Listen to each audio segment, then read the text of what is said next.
pro Kevin Bakes Baker and our oil and gas pro Bob Morris. I bet he's got some insights on what's been going on lately at least over the weekend. We just heard from him last week on the new developments in Iran, and I saw a headline this morning, Bob, that the airlines are going to pocket $40 billion because of the this rapid oil price decrease. That looks suspect, but okay. Yeah, but I didn't see the details behind that. I don't know if that's on hedging gains or Yeah, I'm or sure how it they is. played that. But obviously, all this is positive for the consumer at the pump. But things are, oil's down because things seem to be going about as good as they could potentially go. You've got the administration indicating that despite what some factions in Iran claim, that they totally caved on the demands on their nuclear program, which we'll see. And as we saw, the Trump administration issued a 60-day license to Iran to sell crude oil. So, the Strait of Hormuz appears to be open. Oil seems to be flowing, and the drop in the oil price is more than what I'd anticipated, given how things have gone here. And as we said before, if peace were to break out, we thought it would go down to 80, but it's clearly, overshot that. And I think some of that's just, technically people getting out of the way, selling some of their positions as they wait to see how this sort of plays out.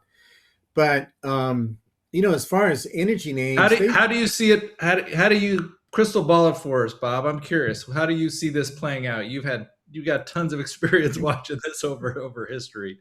Yeah. I'm looking at it. What is a deal actually possible here? It doesn't matter. What matters. But is it possible? It seems that it is. And I think Trump is under a lot of pressure to reach some sort of agreement, wrap this up ahead of the midterms, and get energy prices down as far as cost of living goes. So, clearly he wants to get a deal done and claim victory and get oil prices down. We're in June and we've got July, August, September, October. No, we're less than 6 months away from the midterms. Yeah. And he wants to get this wrapped up, claim victory, see energy prices come down, and move forward. There's a lot of noise in the background. It's not clear who's in charge in Iran. And I think one of the big questions is, as we go forward here, part of the deal is they're setting up, what is supposed to be pretty stringent inspection rules and monitoring of their nuclear program. How is that sustained in the long term?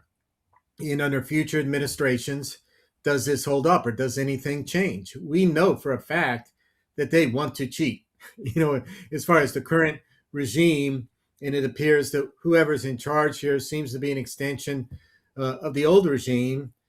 How does this hold up? The cracks emerge. Do they, does something change in the future? And so, we'll see how this plays out. The details have yet to be released, and we'll see in those details how this is going to be reinforced and monitored. But for now, the news with oil flowing in the Strait of Hormuz, with a 60-day license for Iran to sell crude oil, everything seems to be, good. So we'll see how it plays out here. So Trump was right. Oil prices will go down fast, and they have. And like I said, I think they've overshot a little bit, in my opinion, on the downside, but we'll see how this plays out. I'm looking out here, at the January, February, December contract, and it's around $70 oil. And so you're going to have a greater geopolitical premium, in my opinion, in the oil price going forward than was there before this war started. So to see oil drop much below 70, I just really don't see that unless you see some surge of supply somewhere. And, Venezuela's already ramped up a little bit, but nobody's spending more money to produce more oil in the US. That's for certain. Bakes, what are the charts telling you on just oil WTI, just in general? Where's support? Yeah, I don't have crude oil on my chart, but I'm just struck by that $70 sounds like the pre-war price, give or take, and right, Bob. So close to it. Yeah, support's probably 65 to 70 is my guess. I'm just looking at things like this is Schlumberger. I mean, look at that. That's a round trip Yep. from when the concerns began. So, uh, but when things sound like they're so neatly wrapped up in a bow, I get nervous. So I don't know what the negative surprise is going to be. I mean, we're a drone away from something really bad happening and turning this around. So, I own some oil services, but I owned them because they started acting well way before the conflict began. Now that it's so obvious, I'm kind of saying, what do I do from here? And I'm looking for new ideas. So, um, Yeah, that was good. Next question for Bob. Where do we go? What do we go from here? What Yeah. I heard before the show And started, Banks, he's selling some Baker you know, Hughes and Banks made a good point about, well, I don't know what the positive catalyst is here. Everything seems to be lining up on the positive side. So what could be more positive other than just signing the deal, which everybody expects at this point? So it seems there's a lot more, risk to something negative happen or something breaking down than something more positive than what already seems to be reflected in the market. So I think that's a good point, Bakes. And you mentioned the oil field service names. I sold my Baker Hughes last week. I bought it early on in the conflict and on the expectation that there could be more spending, particularly in Venezuela. But that one's made sort of a round trip here too. I really didn't make money on it, but I got a dividend in the meantime. But um, the fact is that yeah, they do have. We'll be getting some contracts and some business in Venezuela. That's been slow to develop, but nobody's going to go out here and spend more money on drilling for oil other than in a material sense in Venezuela. So I just sort of felt like there's better places to play as that stock round tripped here. And I don't know what your technical show on it, but I did sell out of my position in Baker Hughes. In the meantime, as far as putting new money to work, I'm watching. If everybody's always asked, well, if we missed it, and we want to put money to work in energy here today, where would you do it? I'd probably start with Chevron just because it's got the whole integrated process. It's pulled back here, um, from its highs at the peak of the conflict, and that's a name with a good dividend, solid fundamentals. That's in an integrated. It's not highly levered. It's not a high beta name, the oil price, but because of the refining and downstream, I think it's a good solid name. Otherwise, I'm watching and continue to pick away a little bit here and adding to my positions in Expand Energy and EQT, just because I think natural gas, the fundamentals there are going to play out well in the long term. And I think natural gas names kind of got caught in the downturn in energy across the board. And we've got natural gas up here at $3.20 on the near term contract, which is a good price, particularly given how we see the fundamentals playing out. So, in the meantime, I'm not selling anything else and holding on to the other positions. But if I'm putting new money to work, if you're sitting there saying, look, I want to buy energy now, I'm selling out of my Qualcomm or, some of my your names today. SpaceX. Yeah, some of my tech names today where I rotate into. I want to buy some energy. I'd buy Chevron, and then I'd be picking away at Expand Energy and EQT. I'm holding on to my position in C&Q. Still love C&Q. Still holding on to my position, which I reduced a little bit on EOG here, and we'll see how this plays out. What about Exxon? Is that In Exxon, I'm holding on. put I've that got a next to position in Chevron? Exxon.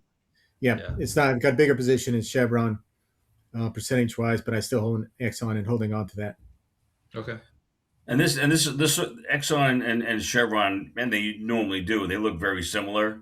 And this is a big run up with the bombs flying, and then it comes down and it tests this 200 day on volume that I don't like. I mean that's a piece down volume day for energy services, and we'll see what it does at the 200 day. I think markets are pretty smart. If it breaks the 200 day, then oil goes down maybe to the mid 60s.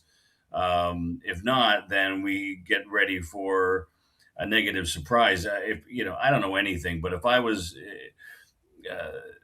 I'm Reagan. I trust but verify, and I think that the assumptions they have to make is that we're going to negotiate. You're going to sign something. You're going to cheat. You're going to try and stall for 2.5 years, and you're going to try and hope that a dovish Democrat is in there, and if I was the current administration, I'd get Anduril and Palantir in the room and say, these drones are killing us. I want you to create a swarm of drones that can take out anything that we just saw after 4 months of bombing, and could you help us out? And we'll see what happens if there's a Kharg Island situation or there's a Lebanon situation or whatever. But I'm hoping I got to believe that we're smart enough not to think that they're just going to, you know, lock up the uranium and go away. It just doesn't make any sense. Well, in 60 days takes us to what, mid-August? And the midterms are right around the corner. And doesn't Iran have the most leverage going into midterms? So why not just try to kick this can, delay negotiations, create some kind of problem in between to drag this on for as long as possible so they get the most leverage before the midterms? I mean, that would be the playbook that I would run if I were on their side and steel manning it. I hope that we have the counterpunch to that, but we'll find out. Yeah. Yeah. And that's what I've been saying from the very beginning, that Iran's playing this game of delay. And if they can delay now, as you pointed out, Steve, the closer we get to the midterms, the harder it is for Trump to backtrack. And they know that. Yeah. And so, that's still part of their strategy, delay and cheat at some point. So, and Bakes, on your chart there, people are worried about looking at the technicals and that breakdown below the 200-day moving average. Maybe you sell 120 puts in September on an Exxon, or you look to sell 160 puts on Chevron. There's still good vol in those names, and I think those would probably be good support levels if you looked at your charts there. And maybe that's a way of playing it if you're worried about, a pullback and further pullback in oil prices of the market here, and you want to take, sell vol. That's one way of playing it if you're worried, looking at those technical charts there. Yeah, I don't envy a buy-side portfolio manager now. I mean, back here in the beginning of the year, you don't own any energy. Well, no one cares because everything's in AI. Well, now you have to own energy because Exxon goes from 160 to 214 in 2 months. And now you say, okay, well, now I'm overweight. And what do I do? I mean, there's got to be a few deer in the headlights out there. Yeah. Yeah. That's a big, giant energy name that just practically doubled. Unbelievable. Yeah. And if oil's overshot to the downside and people think, well, it's going to settle out at 75 to 80, there's still some good value in these names. And I think energy could be viewed as somewhat defensive in that regard if we see this tech pullback continue here. Yeah. So on that, generally on markets, I don't know if you guys saw the Kospi limit down last night. Yeah. It looks, we've got month-end rebalancing happening. It looks like as we speak. Do you think this is just kind of a month-end flows sell, or is there some more substance to it, or is it too early to tell?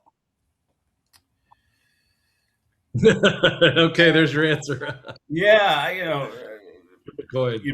People are breathlessly talking about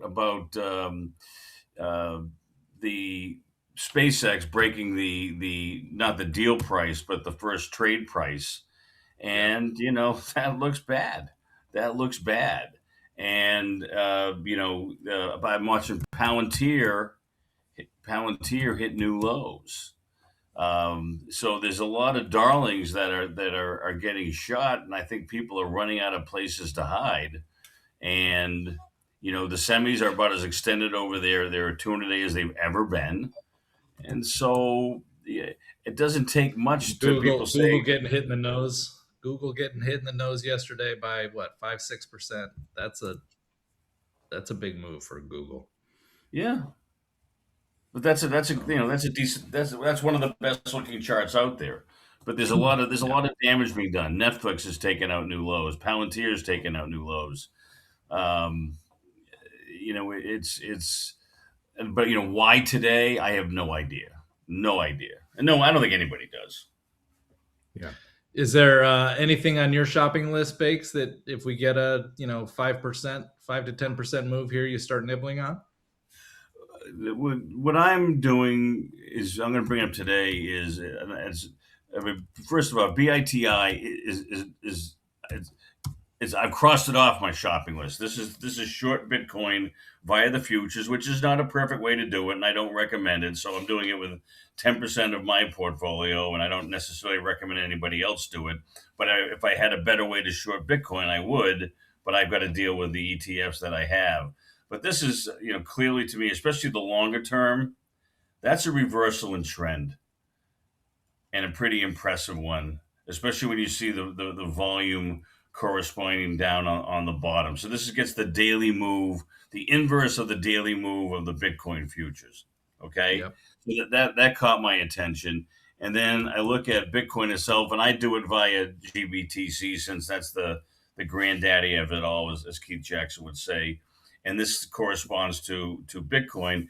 The Bitcoin ETFs have had $6 billion fly out the window, and I'm just trying to think of, if I'm an RIA that said, we finally have an ETF that we can buy Bitcoin, and I got you in a year ago.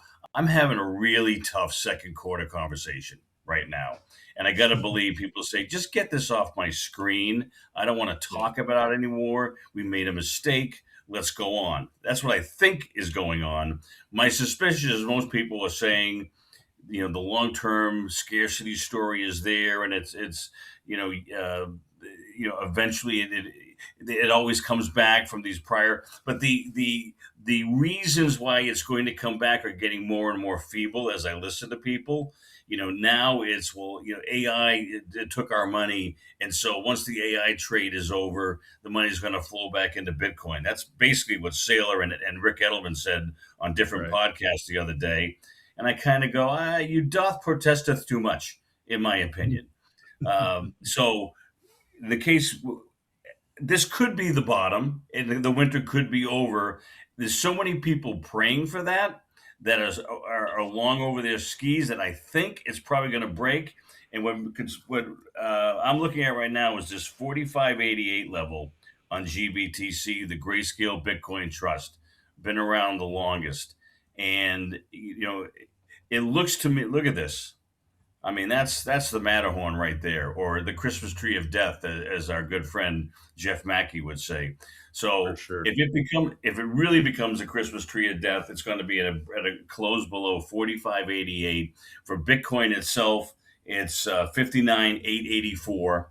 And I know it trades at 24/7, but you get the idea. The more time it spends under 60, which it has not spent much time there at all, but if it gets under 60, then you're going to have some people saying, I'm not a disciple anymore, and get me out.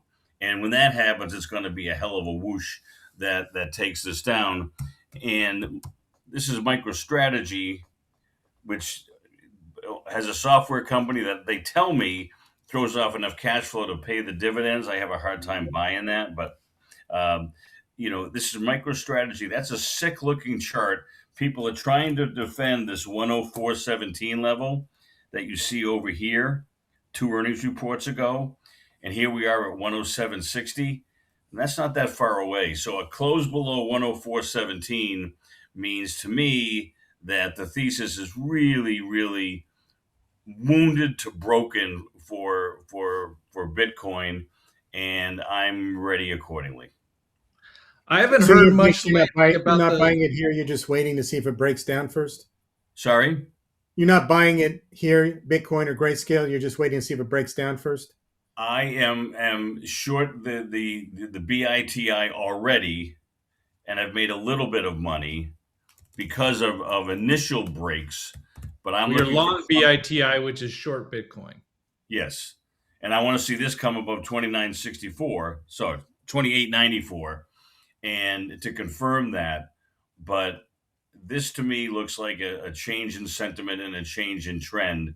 And I'm just looking for confirmation of those levels that I mentioned in MicroStrategy and Bitcoin itself.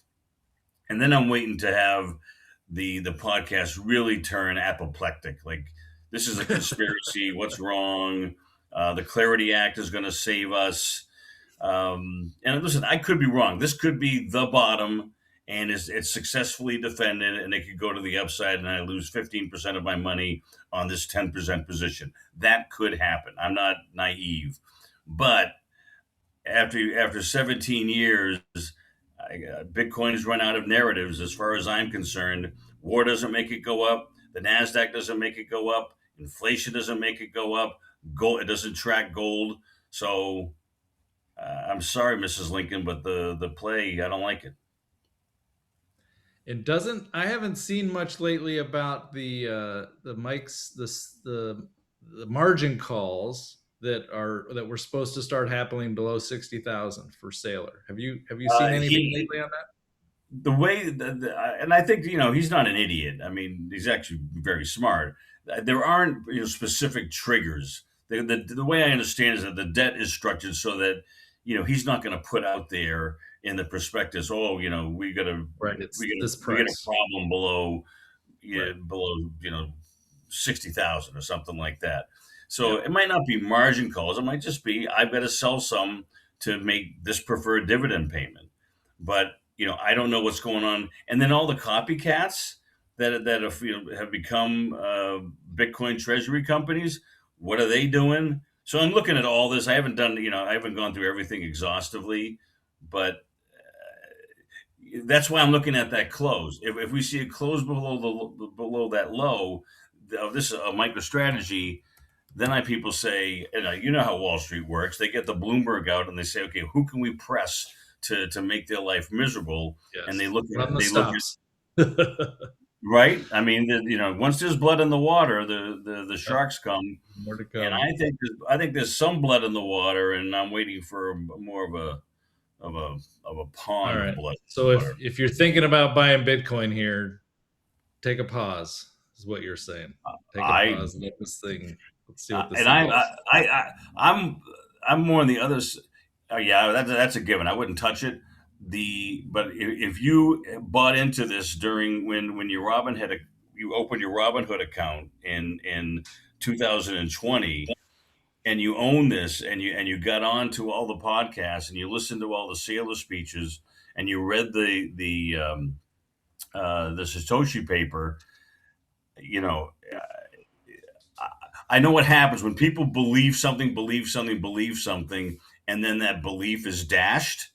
Then you get Yep. really violent moves to the downside, and I think that's what's going to happen. I could be wrong. Again, if it holds this level and starts to roar back on huge volume, which it shows no indication of doing, then I've got a different problem on my hand, and that's why I don't lose a lot of money. If I'm down 15%, I am gone, and I mean I will mercilessly get out of a losing position. But I just say this because I want people to get the popcorn out, and I don't mean ill of anybody, but this is a big boys game. If and when you see those closes below those levels I mentioned, and people say, I hate Sailor and I hate Rick Edelman, and I'm selling Bitcoin with both hands, my suspicion is that the elevator is going to drop dramatically versus the Yep. escalator up. And Kevin, just for new people, is your 15% rule from your basis, or are you raising your stops along the way as you have gains, or how do you do that? Is it just a I simple? Okay, that's from my initial purchase price, and the same would be the case if I did a short. But I literally get up, I come back home at night, look at my screen. If I see down 15%, that position is not going to be there in the morning. So that's Okay, down 15 from your cost basis. from my cost, I am Got it. gone Okay. because I've seen this. I can find 20% winners to get back up to 100. But what happens is, and we've all done it, myself included. Okay, it's the reason it's down 20% is X. Well, the reason it's down 30% is Y. The reason it's down 50% is Z. And now 50 you've can got to still go double, down 50. and what are you doing? You're spending all your time lamenting the dumb mistake you made holding on to this 50% loser. Yep. Get it And up the street. I try to cut it up at a different level so that I don't waste my time. There's too many things to do. There's 5,500 ETFs. I need 10. Why am I going to deal with cancers? Yep. All right, Mr. Morris, anything to follow up on before we go? No, I think we Closing thoughts? covered it here. Like I said, everything seems to be heading in the right direction with the agreement with Iran. We'll see here and stay tuned and watch it. But I think, again, Trump's under a lot Lots of pressure to get something optimistic. done here and wrap this up ahead of the midterms. We'll see how it plays out. Yep. All right. All right. Thank you, Mr. Baker. Thank you, Mr. Morris. Thank you for watching. We will be back tomorrow. Follow us on wallstreetbeats.com. Have a great day, everybody. Thank you, folks. Guys. Thank you, Jen. Thanks. Thank you, Jen.